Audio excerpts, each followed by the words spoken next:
quiero decir como el salmista dijo, yo me alegré con los que me decían, a la casa de Jehová iremos. Ahí en sus boletines tienen lo que vamos a estar dando el día de hoy. Ustedes tienen ahí los 3 puntos en sus boletines y ahí para que puedan ustedes escribir lo que vamos a estar mencionando el día de hoy. La historia que vamos a ver el día de hoy se encuentra en Juan capítulo 4 versículos del 1 al 42. Juan capítulo 4 versículos 1 al 42. Y se trata de una mujer de Samaria a quien Jesús le ofrece el agua de vida eterna. Ahora, en que el personaje principal pareciera ser la mujer samaritana, la respuesta que vamos a responder en esta historia es ¿quién es Jesús? Es el tema del día de hoy. ¿Quién es Jesús en esta historia? Ahora, la historia la vamos a partir en 3 partes. 1, aunque todo el mundo te rechace, Jesús no. 2, Jesús quiere que seas un verdadero adorador. Y punto número 3, Jesús te envía a recoger fruto para vida eterna. A diferencia de otros mensajes, nuevamente pongo los 3 puntos de acuerdo a lo que dice ahí el contexto. Y si se fijan ahora, los 3 puntos lo hice desde el punto de vista ya la aplicación a lo que vamos a enseñar, a lo que nos dice la Biblia en este pasaje. Vamos a leer primeramente Juan capítulo 4, versículo 1 al 18, para ver el punto número 1, aunque todo el mundo te rechace, Jesús no. Juan capítulo 4, versículo 1 al 18. Dice, cuando pues el Señor entendió que los fariseos habían oído decir, Jesús hace y bautiza más discípulos que Juan, aunque Jesús no bautizaba, sino que sus discípulos, salió de Judea y se fue otra vez a Galilea, y le era necesario pasar por Samaria. Vino pues a una ciudad de Samaria llamada Sicar, junto al heredad de Jacob, que Jacob dio a su hijo José, y estaba allí el pozo de Jacob.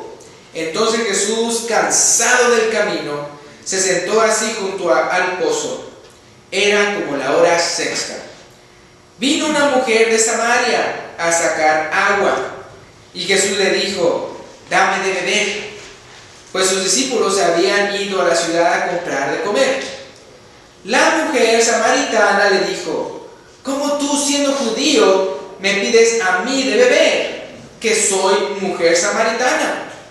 Porque judíos y samaritanos no se trataban entre sí, no se tratan entre sí. Respondió Jesús y le dijo, si conocieras el don de Dios y quién es el que te dice dame de beber, tú le pedirías y él te daría agua viva. La mujer le dijo, Señor, no tienes con qué sacarla y el pozo es hondo. ¿De dónde pues tienes el agua viva? ¿Acaso eres tú mayor que nuestro padre Jacob, que nos dio este pozo del cual bebieron él, sus hijos y sus ganados? Respondió Jesús y le dijo, cualquiera que bebiere de esta agua volverá a tener sed, mas el que bebiere del agua que yo le daré no tendrá sed jamás, sino que el agua que yo le daré será en él una fuente de agua que salte para vida eterna. La mujer le dijo, Señor, dame esa agua para que no tenga yo sed, ni venga aquí a sacarla. Jesús le dijo, ve, llama a tu marido y ven acá. Respondió la mujer y dijo, no tengo marido. Jesús le dijo, bien has dicho, no tengo marido, porque 5 maridos has tenido, y el que ahora tienes no es tu marido. Esto has dicho con verdad. Y aquí nos vamos para la primera parte de este estudio. Entonces, en esta primera parte de la historia uno puede darse cuenta de que esta mujer de Sicar, a través de toda la vida, había experimentado rechazo tras rechazo, nada más con lo que uno puede leer en este párrafo.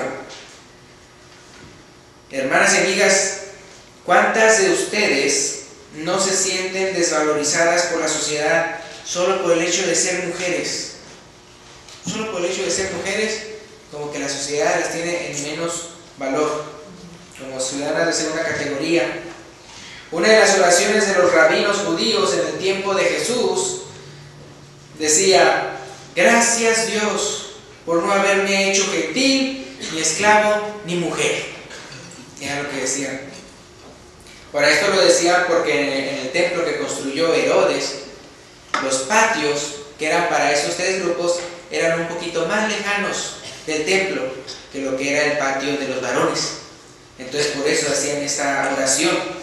A final de cuentas, es triste que el ser humano menosprecie a otros simplemente por el hecho de que nacieron mujeres, porque eso hasta el día de hoy se llega a sentir. Entonces es triste, ese es el primer rechazo que uno, vamos a decir, puede identificar la mujer samaritana, simplemente por el hecho de haber nacido mujer. Ya en eso ya se considera, vamos a decirlo así, un rechazo.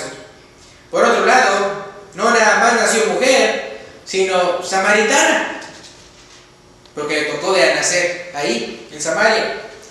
Los samaritanos eran aborrecidos por los judíos y no se trataban entre sí, como dice ahí Juan 4:9, no se tratan entre sí. Es como cuando entre grupos, ¿no?, étnicos, o hasta en la misma ciudad hay diferentes colonias que no se tratan entre sí, o diferentes apellidos. Yo soy los Sánchez, tú eres los Gutiérrez. Los Sánchez y los Gutiérrez no se tratan entre sí. ¿Sí me explico? Entonces, ya simplemente por haber nacido en esa familia, pues en Samaria, ya de por sí ya entonces sentía otro rechazo más. Es como cuando la gente te juzga, ¿verdad?, simplemente por el apellido que tienes. Eres de estos, eres igual a los que yo conozco, con ese mismo apellido. Por aparte del desprecio por ser mujer y del maltrato por los judíos, se ve que las mujeres de su comunidad tampoco la querían. O sea, hasta las mismas mujeres de la misma comunidad de la mujer samaritana no la querían, ya que no salió al pozo cuando todas las mujeres lo hacen. Lo hacen en la mañana o lo hacen al atardecer.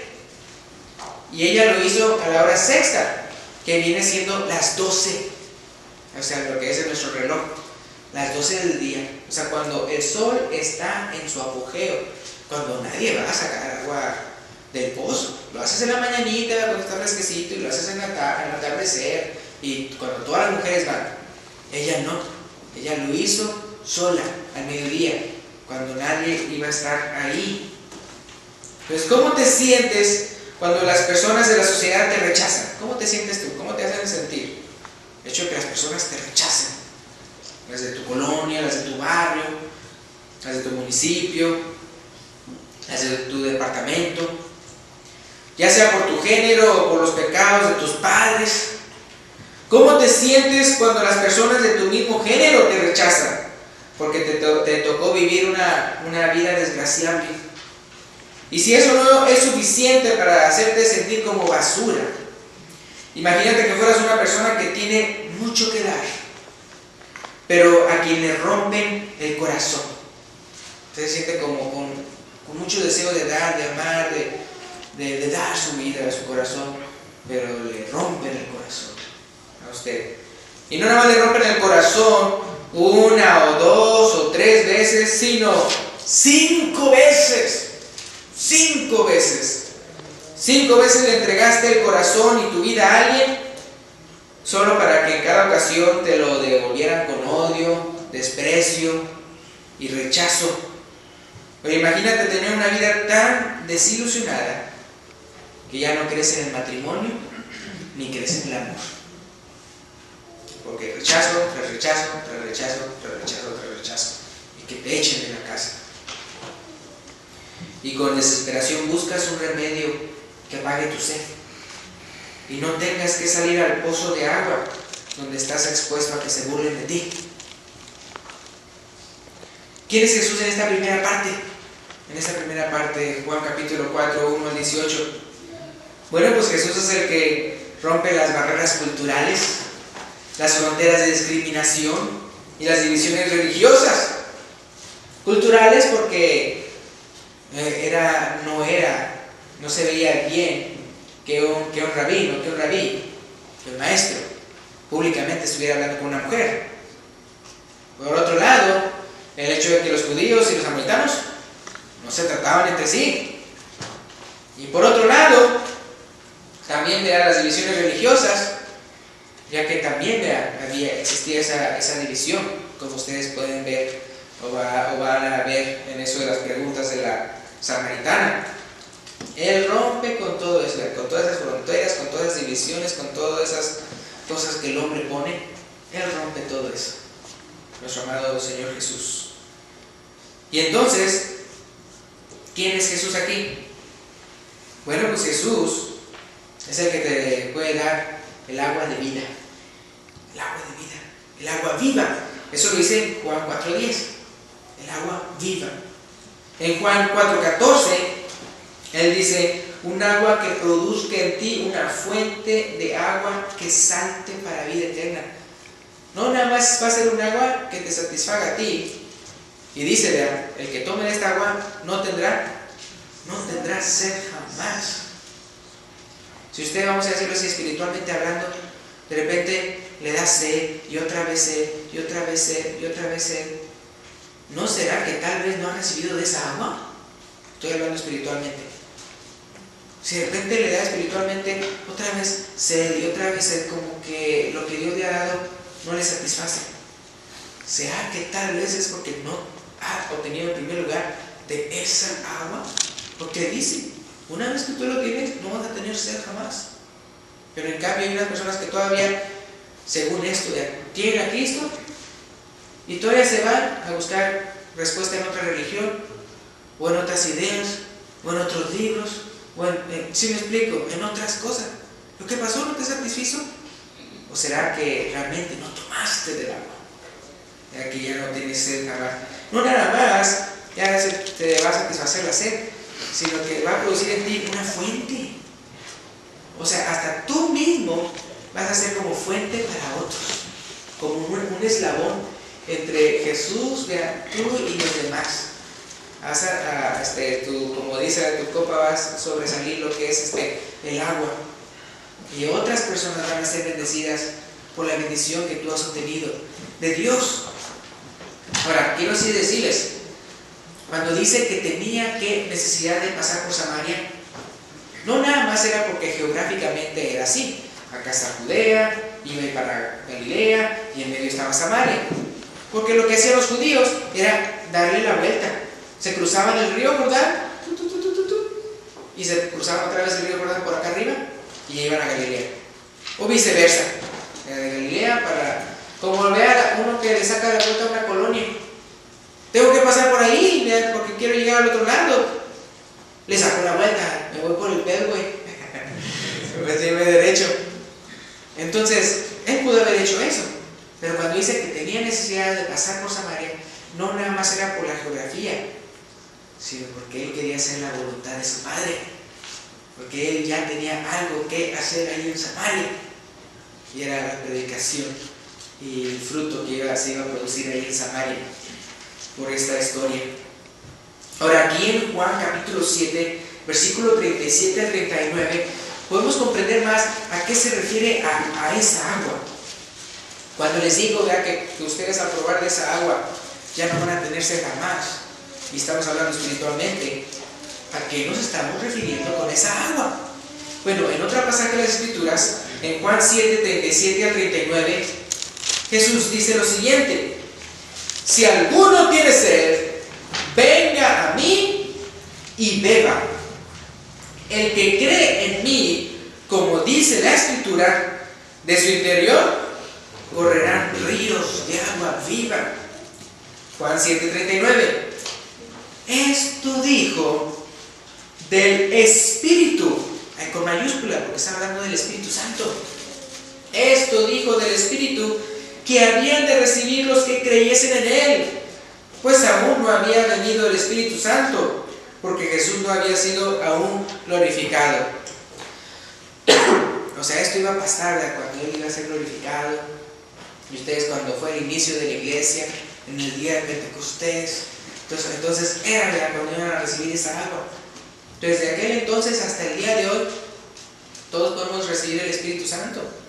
La Biblia dice Pero cuando uno pregunta y dice, ¿qué puedo hacer para ser salvo? ¿Qué puedo hacer ahora? Arrepiéntete y bautízate, cada uno de vosotros, en el nombre del Padre, del Hijo y del Espíritu Santo. Ahí Pedro dice en el nombre de Jesucristo. ¿Para qué? Para perdón de los pecados y recibir el don del Espíritu Santo. Entonces ahora sí lo podemos. Antes no se podía, ahora sí se puede. Y así desde entonces, desde el inicio de la iglesia hasta nuestros días. Entonces cuando usted tiene de esa agua, ya no va a sentirse jamás, ya no va a decir, bueno, pues como que ya me aburrí de Cristo, ahora me voy a ir para otro lado. No, si realmente cree en Jesucristo, entonces de su interior correrán ríos de agua viva. Es algo muy importante ver esto y creer en lo que Jesús dice. ¿Quién es Jesús? Él es el que nos da el agua de vida eterna. El punto número 2. Jesús quiere que seas un verdadero adorador. Antes de eso, quiero recordarles lo que aprendimos de la primera también, de que no importa que todo el mundo te rechace, que en toda tu vida hayas recibido rechazo tras rechazo tras rechazo, Jesús no te va a rechazar. Jesús te da la bienvenida. Jesús quiere que vengas a Él.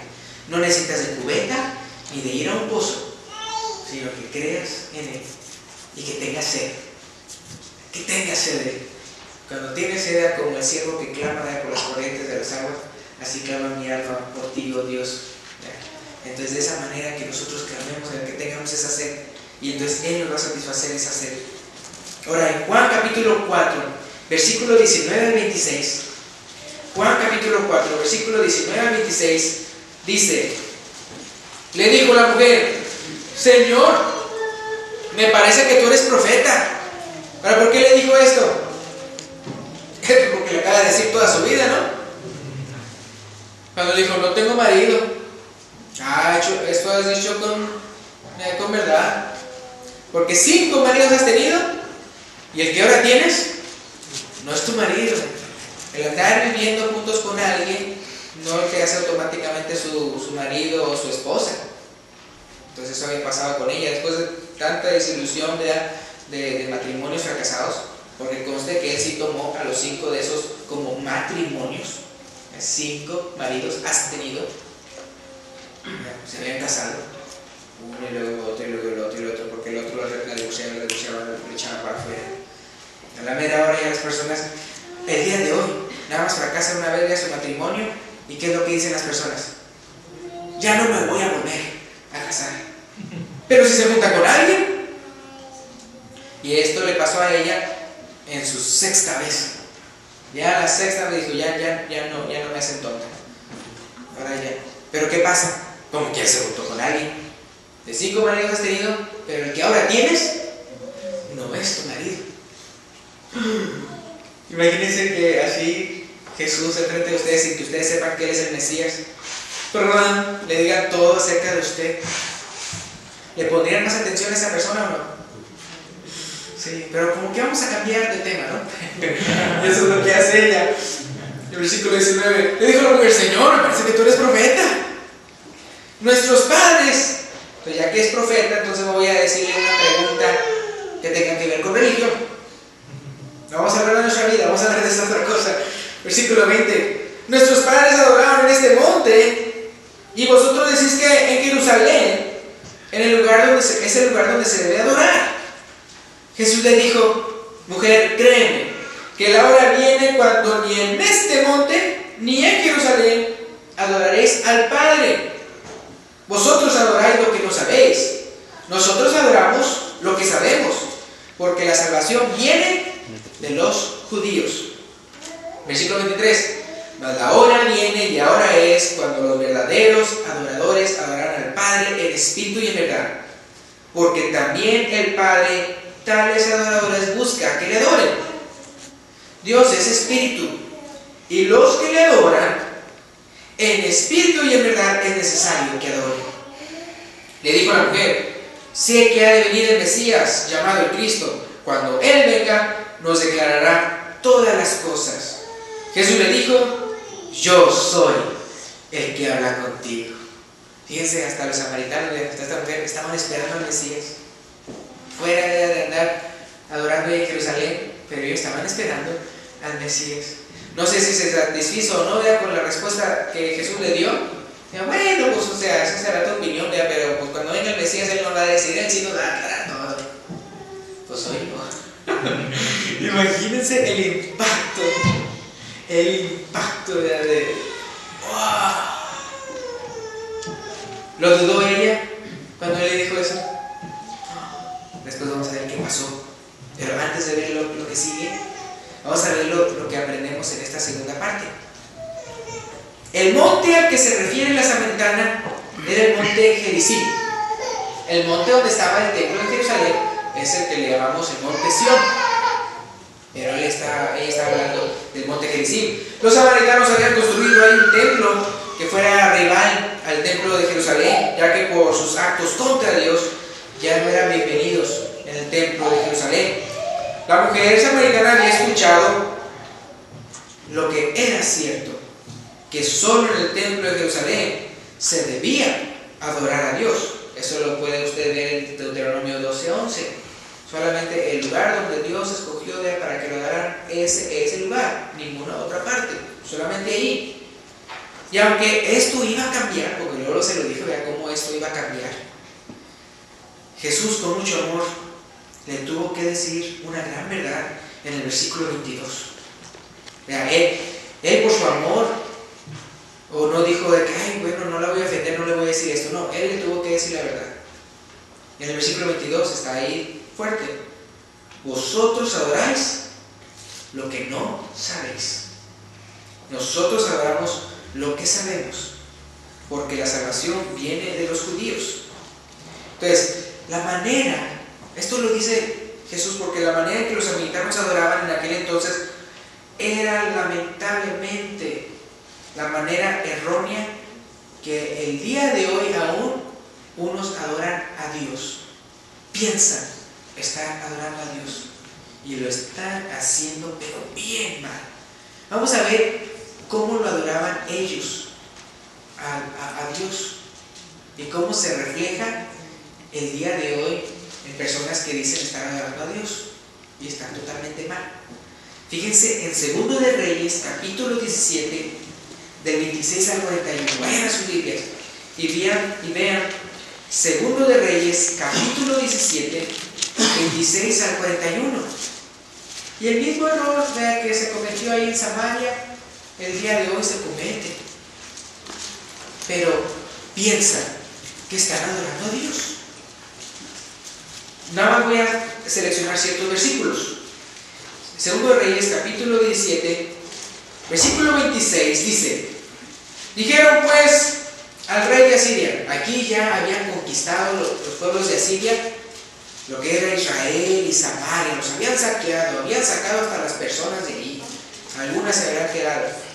Pero ya después ellos, los de Asiria y de esas ciudades, ellos empezaron a poblar lo que era Samaria.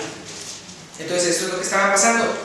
Dijeron pues al rey de Asiria: las gentes que tú trasladaste y pusiste en las ciudades de Samaria no conocen la ley de Dios de aquella tierra. Fíjense cómo poner a Dios como que si fuera nada más de aquella tierra, de esa nación. Y Él ha echado leones en medio de ellos. O sea, el Dios de ellos ha echado, y eso sí era cierto, ha echado leones en medio de ellos, y he aquí que los leones los matan, porque no conocen la ley del Dios de la tierra. 27. Y el rey de Asiria mandó diciendo: llevad ahí alguno de los sacerdotes que trajisteis de allá, y vaya y habite allí, y les enseñe la ley de Dios del país. 28. Vino uno de los sacerdotes que habían llevado cautivos de Samaria y habitó en Betel, y les enseñó cómo habían de temer a Jehová. 29. Pero cada nación hizo sus dioses y los pusieron en los templos de los lugares altos que habían hecho los de Samaria. Conste que esos templos, ya que no debían estar ahí, que los habían edificado los samaritanos con anticipación antes de esto, eran en contra de la voluntad de Dios. Pero de repente de esos sacerdotes samaritanos, pues los sacaron otra vez de Asiria, perdón, y los echaron a Samaria y a enseñarles. Pero a la mera hora, todos esos otros pueblos que no eran de Israel, fueron ahí y también llevaron sus propias costumbres. Cada nación se hizo sus dioses y los pusieron en los templos de los lugares altos que habían hecho los de Samaria. Cada nación en su ciudad donde habitaba, o sea, cada representante de su nación, de allá de los pueblos que no eran de Dios, trajeron su propio Dios de su propia ciudad, de chiquita, dioses falsos. 30, versículo 30. Los de Babilonia hicieron a Sucot Benot. Los de Cuta hicieron a Nergal. Y los de Amá hicieron a Mesa, unos dioses ajenos. Los abeos hicieron a Nibas y a Tartak. Y los de Sefarbaim quemaban sus hijos en el fuego para adorar a Adramelech y a Anamelech, dioses de Sefarbaim. Se fijan las cosas tremendas que estaban haciendo. Y según esto adoraron a Dios. Vamos hasta el versículo 33. Y fíjense lo que dice: temían a Jehová y honraban a sus dioses. ¿Sí me explico? Una mezcla de las enseñanzas de Dios y de paganismo. Hicieron toda una mezcla, según la costumbre de las naciones de donde habían sido trasladados. 34. Hasta hoy hacen como antes. Ni temen a Jehová, ni guardan sus estatutos ni sus ordenanzas, ni hacen según la ley y los mandamientos que prescribió Jehová a los hijos de Jacob, al cual puso el nombre de Israel. O sea, para ellos era temer a Dios, pero Dios dice: no, cuando mezclan las cosas ya no me están temiendo a mí, ya no me están adorando, aunque ellos digan estarme adorando. Versículo 41, vamos a saltar al 41, dice: así temieron a Jehová aquellas gentes, y al mismo tiempo sirvieron a sus ídolos, y también sus hijos y sus nietos, según como hicieron sus padres, así hacen hasta hoy. ¿Se fijan la mezcolanza? Es como cuando aquí en América, antes de ser descubierta por los europeos, estaban ahí haciendo tenían sus propias religiones paganas. Ahí tenemos la evidencia, ¿no? Tenemos ahí lo que son los altares, o lo que vienen siendo ahorita pues las pirámides y todo ese tipo de cosas que uno encuentra en la historia. Ahora, por otro lado, allá en Europa, el cristianismo ya se había revuelto con paganismo. ¿Se acuerdan? Por Constantino y todo eso, ¿no? Sí, de repente a los ídolos empezaron a poner, bueno, a este ídolo vamos a ponerle María. A este otro ídolo, que es Júpiter, vamos a ponerle San Pedro. Y a este otro, ¿sí me explico? O sea, no me crean a mí si no quieren, ahí está en la historia. Haz de cuenta, la misma estatua que está vinita en el Vaticano, como San Pedro, no es más ni menos que Júpiter. Nada más le cambiaron el nombre. Ustedes pueden ver toda la historia. Esa mezcolanza que se ve aquí. Y no nada más eso, sino que después vinieron a América y lo que trajeron lo mezclaron ¿con qué? Con las costumbres paganas de los países de aquí. Y usted va a los lugares diferentes, que a México, que Guatemala, que a El Salvador, y hacen costumbres que tienen raíces culturales de ahí, con nombres cristianos. ¿Sí me explico? O sea, hacen un merequetengue, hacen una revoltura, una mezcolanza de religiones, ¿verdad? Y a la mera hora dicen que están temiendo a Dios, que están adorando a Dios. Y esto es exactamente lo que le había pasado a Samaria. Todo revuelto. Por eso Jesús le dice: vosotros adoráis lo que no sabéis. Vosotros sabéis lo que no sabéis. Nosotros sabemos lo que sí sabemos. Entonces por eso hay que estar bien sujetos a la palabra de Dios, a las escrituras. No de repente sacar costumbres y cosas que no vienen aquí, que a la mera hora vienen pero por costumbres paganas, y hacemos una mezcla y decimos que estamos hablando a Dios. Entonces por eso, con mucho amor, con mucha delicadeza, se le dice a la mujer: mira, vosotros adoran lo que no saben. Pero él ya veía cómo ella sí creía que Jesús era el Mesías. Primero, eres profeta. Y después, él es el Mesías. Y entonces, ¿qué vamos a ver después? Bueno, aquí lo que sí quiero ver es quién es Jesús en esta segunda parte. Jesús le dijo a la mujer en el versículo 25: sé que ha de venir el Mesías. Más bien, la mujer le dijo a Jesús: sé que ha de venir el Mesías, llamado el Cristo. Cuando Él venga, nos declarará todas las cosas. Jesús le dijo: yo soy el que habla contigo. Sí, Jesús es el Mesías. Jesús es el Cristo, que en español significa el ungido. Es lo que significa Cristo o Mesías, significa el ungido. Y tenía razón la mujer samaritana cuando dijo: cuando Él venga nos declarará todas las cosas. Y ya lo estaba comenzando a hacer ahí enfrente de ella.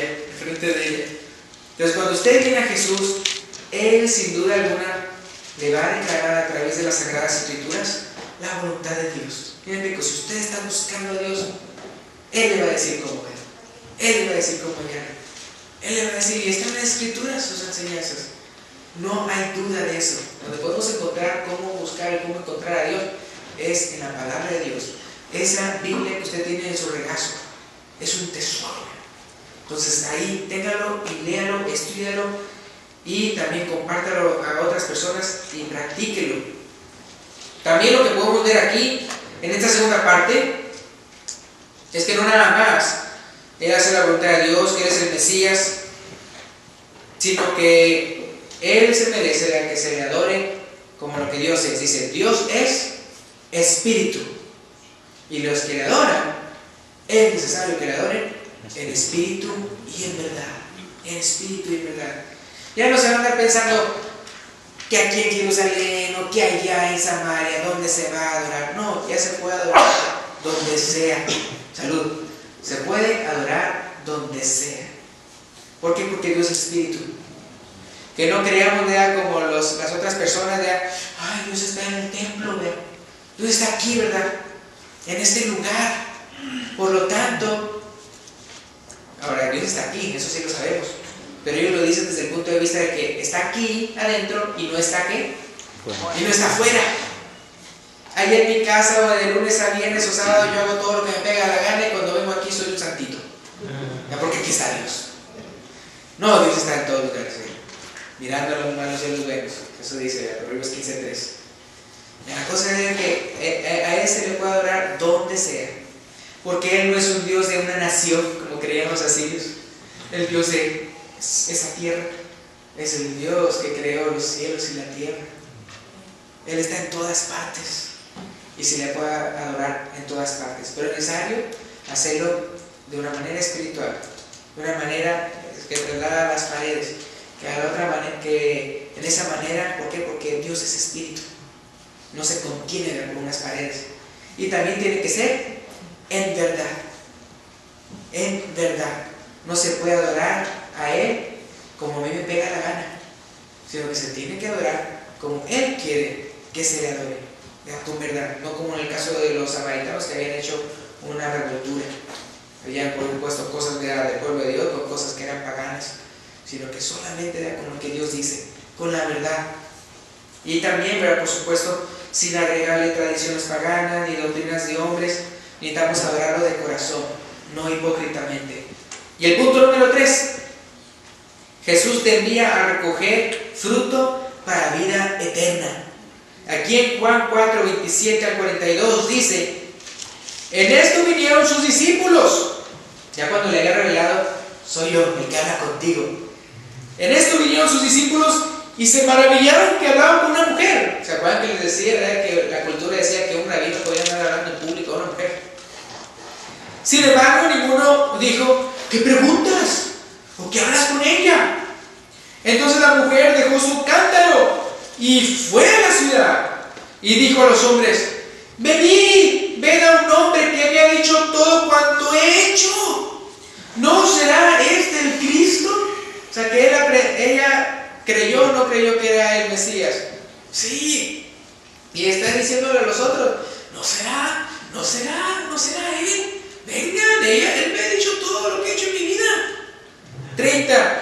Entonces salieron de la ciudad y vinieron a él. ¿Sí fijaron el cambio de actitud de esa mujer? Antes toda su vida había sido rechazada y rechazo y rechazo y tras rechazo y todo eso, todos la tenían, la despreciaban. Y ahora eso no fue verdad. No fue un obstáculo para ella decirle a los demás lo que ella había encontrado. O sea, cuando realmente tú te topas con Jesús, Él transforma tu vida. Él transforma tu vida. A la mera hora, ella hasta quería dar ahí, tomar agua al mediodía cuando no hubiera nadie. Y ahora ella hablándole a toda la ciudad. No, será Él, me ha dicho todo cuanto he hecho. Que no era nada bonito. A la mera hora, vean, ella lo está diciendo a otras personas. Vengan al pozo ahí. Que no será este Cristo, versículo 30. Entonces salieron de la ciudad y vinieron a él. Entre tanto los discípulos le rogaban diciendo: Rabí, come. Acuérdense que él había llegado al pozo, como dice ahí, cansado. Acuérdense, por el mediodía, el solazo. Dice: come. Versículo 32. Él les dijo: yo tengo una comida que comer que vosotros no sabéis. Entonces los discípulos decían unos a otros: ¿le habrá traído a alguien de comer? Jesús les dijo: mi comida es, ya les va a explicar a qué se está refiriendo, que haga la voluntad de que Él envió y que acabe su obra. ¿No decís vosotros aún faltan 4 meses para que llegue la siega? He aquí os digo: alzad vuestros ojos y mirad los campos, porque ya están blancos para la siega. ¿A qué se está refiriendo Jesús? A los samaritanos. Los que estaban ahí, ellos tenían hambre de que llegara el Mesías, de que llegara el Cristo, que les declarara todas las cosas, cómo deben de ser así ellos. Y ellos, ¿qué pasó? Versículo 36. Y el que ciega, él sigue explicando, Jesús, y el que ciega recibe salario y recoge fruto para vida eterna, para que el que siembra goce juntamente con el que ciega. Porque en esto es verdadero el dicho: uno es el que siembra y otro el que ciega. Yo os he enviado a cegar lo que vosotros no labrasteis. ¿Quién era la que estaba labrando en ese entonces? La samaritana. Primero Jesús, ¡pum!, sembró ahí con la samaritana. Y de repente la samaritana, ahí a todo el pueblo: no será, ella está sembrando todo eso. Y vienen los apóstoles, que ellos no están pensando en comida. Y a la mera hora dicen: mira, yo los voy a mandar ya ni siquiera a sembrar, sino a cegar. Acuérdense qué es lo que decían que estaban haciendo al principio del mensaje del día de hoy, Juan 4:1 y 2. ¿Qué estaban haciendo los apóstoles? Estaban bautizando. ¿Se acuerdan? ¿No se han topado ustedes con una persona, si ustedes están predicando a alguien acerca de la palabra de Dios, y mira, la Biblia dice esto, ¿verdad? Y mira, Cristo es el Hijo de Dios, ¿verdad? Mira, creó el mundo y nos ama, ¿verdad? Y usted le explica. Y de repente dice la persona: ¿y pues dónde me puedo bautizar? ¿Sí me explico? O sea, y uno se queda, ay, o sea, como, wow, esta persona ya está lista. Es que yo soy muy buen evangelista. No, lo que pasa es que usted nada más está cegando, ¿sí me explico? O sea, quién sabe cuántas veces tal vez otra persona había escuchado de Jesús y había escuchado de Jesús. Tal vez el niño había ido a lo que llamamos BBR, a las vacaciones bíblicas de verano. Así le pasó a Jenny, mi esposa. Ella, cuando supo algo así de Dios, era cuando era niña, y lleva las escuelitas bíblicas de verano a la congregación. Pero ya pues nada más iba a eso, porque nada más la mandaba a su mamá a eso. Y ya después, más tarde, ya de jovencita, fue cuando ya empezó a ir, ya por ella, por su propia voluntad y todo eso, y ya conoció más y más y más. Pero ella se acordaba de lo que le enseñaban de aquel entonces, los versículos de memoria, los trabajitos, que la melonada, el jugo de melón, se acordaba de las galletitas. Entonces, a la mera hora, hay personas que poquito a poquito le han ido sembrando la palabra de Dios, por un lado, de repente por otro lado. Se cambia de país y de repente otra persona, lo mismo, y así. Y por eso ya cuando llega otra persona a predicar, le digo, pues yo quiero bautizarme. Entonces nada más van a cegar. Entonces así igualmente los apóstoles, ellos al principio ahí de la lectura, ellos estaban haciendo eso ahí en Judea, estaban bautizando. Iban a ir a Galilea, pero ellos tenían que pasar por Samaria. A la mera hora ellos se distrajeron ahí con comida, mientras Jesús haciendo la labor, la samaritana haciendo la labor de decirle a toda la gente. Llega toda la gente, le dice Jesús, mira, ustedes no van a cegar. Ya el trabajo ya está hecho. Ellos ya están listos, ya están blancos para la siega. Y dice aquí entonces, dice el versículo 38, yo os he enviado a cegar lo que vosotros no labrasteis. Otros labraron y vosotros habéis entrado en sus labores. Y muchos de los samaritanos de aquella ciudad, ¿qué dice ahí? Creyeron en él por la palabra de la mujer que daba testimonio diciendo, me dijo todo lo que he hecho. Entonces vinieron los samaritanos a él y le rogaron que se quedase con ellos. Y se quedó allí, ¿qué dice? 2 días. ¡Qué privilegio!, ¿no? De los samaritanos. No, hombre, si cualquier judío le sacaba la vuelta a Samaria. Eso sabía que tenía que pasar, no por razones nada más geográficas, sino razones espirituales. ¿Cuántas veces tal vez nosotros no estamos desperdiciando el tiempo nada más pensando en comida? Ahora cómo voy, ahora que voy a trabajar porque pues lo tengo que comer y todo eso. Y sí, es bueno, hay que comer y todo eso. Pero a veces ya tenemos lo que necesitamos. Ahora voy a comprar unos lujos. Ahora me voy a ir a... ¿Sí me explico? Ahora voy a comprar esto y nos andamos ahí matando. Ya tenemos la comida y todavía queremos más cosas y más cosas. ¿Y estás sembrando la palabra? ¿Qué pasó? ¿Sí? Y así los apóstoles ahí distraídos comiendo, no comiendo sino trayendo la comida. Y por otro lado aquí mientras están trabajando, llegan ellos, creyeron en él por la palabra de la mujer. Y luego no más eso, sino que aparte ellos ya pudieron decirle a Jesús, quédate aquí, decláranos más cosas, como le había dicho la samaritana a Jesús, él nos va a declarar todo. ¿Cuántas preguntas no le habrán hecho? Señor, dinos, ¿qué de esto y qué de aquello? 2 días, una campaña, ¿no?, evangelística. Y en la mera hora que pasó, versículo 41, y creyeron muchos más por la palabra de él. Y decían a la mujer, ya no creemos solamente por tu dicho, porque nosotros mismos hemos oído y sabemos que verdaderamente este es el Salvador del mundo, el Cristo. Ya no hay duda. Entonces qué hermoso, ¿no? Entonces Dios nos envía a que recojamos fruto de la vida eterna. A veces nos va a tocar sembrar y no vamos a ver el resultado. Uno le dice, le da y le dice a una persona, cree en Cristo, y parece que como que le entra en un oído y le sale por otro. Pero Jesús dice, mi palabra no volverá a qué. No, realmente no vuelve vacía, lo que pasa es que se queda ahí. Lo que pasa es que a veces es como un chubasco, como agua, y a veces como nievecita, que todavía falta tiempo para que se derrita y entre en la persona. Entonces, ¿qué pasa? Usted no se desanime, si a lo menos usted está predicando, pues yo no veo a nadie de que venga a los pies de Cristo. No se preocupe, no se preocupe. La palabra de Dios va a hacer su labor. El Espíritu Santo los va a convencer. Tarde o temprano, ellos van a tener que decidir si sí o no. ¿Creen? Y así pasa. Y a veces nos va a tocar cegar. De repente, evangelizamos y págate la 10 te quieren bautizar. Es que es un buen predicador. No, hombre, si todo el año estaban trabajando con esas personas. Si no estaban esperando que viniera el evangelista para que se bautizaran. Entonces así, no nos podemos creer ni de un lado ni de otro. Si estamos sembrando y no vemos resultados, no creamos que somos unos fracasados. Si es que estamos sembrando la palabra de Dios. Nunca es un fracaso sembrar la palabra de Dios. Y por otro lado, tampoco nos podemos creer mucho si de repente venimos y pácatelas, así se convierten las personas.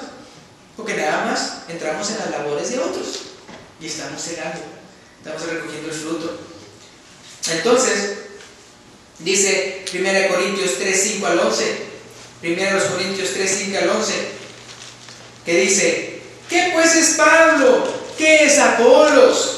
Servidores por medio de los cuales habéis creído, Y eso según lo que cada uno concedió al Señor, el Señor, perdón. Versículo 6. Yo planté, Apolo regó, pero el crecimiento lo ha dado Dios. Así que ni el que planta es algo, ni el que riega, sino Dios que da el crecimiento. Y el que planta y el que riega son una misma cosa, porque están trabajando para el mismo propósito. Aunque cada uno recibirá su recompensa conforme a su labor. Porque nosotros somos colaboradores de Dios, y vosotros sois labranza de Dios, edificio de Dios, conforme a la gracia que Dios me ha sido dada, de Dios que me ha sido dada. Yo como perito arquitecto puse el fundamento, dice aquí el apóstol Pablo, y otro edifica encima, pero cada uno mire cómo sobreedifica. Porque nadie puede poner otro fundamento que el que está puesto, el cual es Jesucristo. Entonces, ya no importa si usted es el que siembra, usted es el que ciega, usted es el que riega, usted es el que labra, usted es el que recoge frutos, sea lo que sea que usted haga. Nunca se olviden del fundamento, es Cristo, es Cristo. No otras ideas, no otras ideas religiosas, no paganismo, no tradiciones humanas, no sino implico doctrinas de hombres, sino Jesucristo, Jesucristo, Jesucristo. Y uno tiene que ver cómo sobreedificar sobre aquellas personas que ya les fue sembrada la palabra de Dios. Y aquí con esto terminamos. ¿Quién es Jesús en esta tercera parte? Jesús es verdaderamente el Salvador del mundo, el Cristo. Y como el enviado de Dios, Él ahora nos envía a nosotros a sembrar, a cosechar, a cegar, a labrar, a dar fruto para la vida eterna. No escondamos ese tesoro que tenemos en estos vasos de barro, sino que digámosles a otra persona. Y no lo juzgue, así como Jesús no juzgó a la samaritana, dijo, no, aquí le voy a sacar la vuelta a los samaritanos, o no le voy a hablar por esto, por aquello. Rompa esas barreras y predíquele a esa persona. Y ya Dios, ¿verdad? El Espíritu Santo va a hacer que convencer a esa persona de juicio y de rectitud, y la palabra de Dios, ¿verdad?, va a hacer su labor. Y usted simplemente es un colaborador de Dios, así como dice el apóstol Pablo. Yo simplemente estoy colaborando, yo no soy nada, ni la otra persona no es nada, es Dios el que da el crecimiento. Entonces ahora, si usted cree que Jesucristo es el Hijo de Dios, pero usted no se ha bautizado, ¿ya? Y dice, no, pues es que yo sí creo que Jesucristo es el Hijo de Dios, y yo sí creo ya que es por su muerte en la cruz que mis pecados son perdonados, y yo creo ya que Él es el Cordero de Dios que quita el pecado del mundo, pero usted no se ha bautizado, ¿ya? ¿Para qué esperar? Lo que tiene que hacer es, ya escuchó la palabra de Dios, simplemente tiene que creer en el Evangelio, tiene que arrepentirse de sus pecados y a decir, no, ya no quiero vivir como antes. Y no nada más eso, sino que aparte ya confesar de público, yo creo que Jesucristo es el Hijo de Dios, y bautizarse. La Biblia dice que cuando uno se bautiza, no es como cuando uno cuelga a su viejo hombre, su vida carnal en la cruz con Cristo, para la destrucción del pecado. Que Cristo muera por usted y que usted ya no tenga que ir al infierno, sino que usted va a ir a la gloria, no por sus hechos, sino por lo que Jesús hizo en la cruz. Él compró la salvación a usted, y entonces no hay nada que rechazar. Entonces, si usted quiere bautizarse el día de hoy, aquí está el agua preparada. Entonces, para que entonces usted reciba perdón de pecados y reciba el don del Espíritu Santo, esa agua en la cual usted nunca va a tener sed.